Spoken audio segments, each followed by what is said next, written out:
તળાજા તાલુકાના તલ્લી ગામની સીમમાં આવેલ જાતપર બારિયા પરિવારના ચામુંડા માતાજીના મંદિરમાં લાખો રૂપિયાના સોના ચાંદીના આભૂષણોની ચોરી થયાની પોલીસ ફરિયાદ દાઠા પોલીસ મથકમાં નોંધાવા પામી છે। જોકે આ બનાવમાં તસ્કરો સીસીટીવી કેમેરામાં કેદ થયો છે તેવી માહિતી મળી રહેલ છે।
તળાજા તાલુકાના તલ્લી ગામની સીમમાં આવેલ જાતપર બારિયા પરિવારના ચામુંડા માતાજીના મંદિરમાંથી સોના ચાંદીના આભૂષણોની ચોરી થયાની દાઠા પોલીસ મથકમાં ફરિયાદ નોંધાવા પામી છે।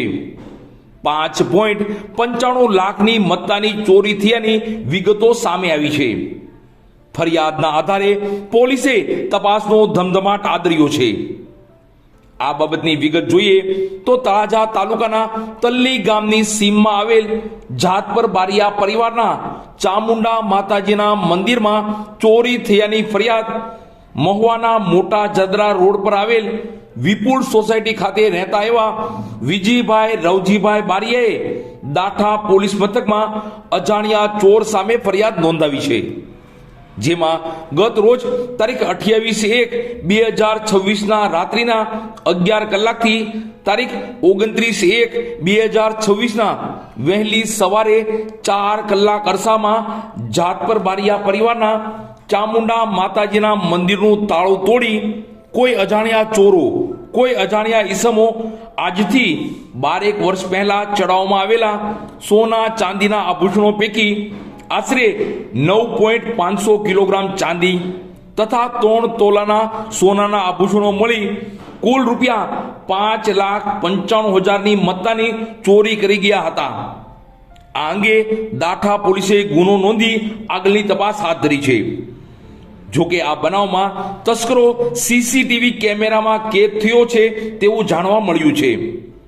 તો આભૂષણોની વાત કરીએ તો હાલમાં સોના ચાંદીના ભાવ પરથી અંદાજ લગાડીએ તો ચોરાયેલ આભૂષણોની કિંમત લાખો રૂપિયામાં થવા જાય છે તેવું બજારો અને જાણકારો પાસેથી માહિતી મળેલ છે।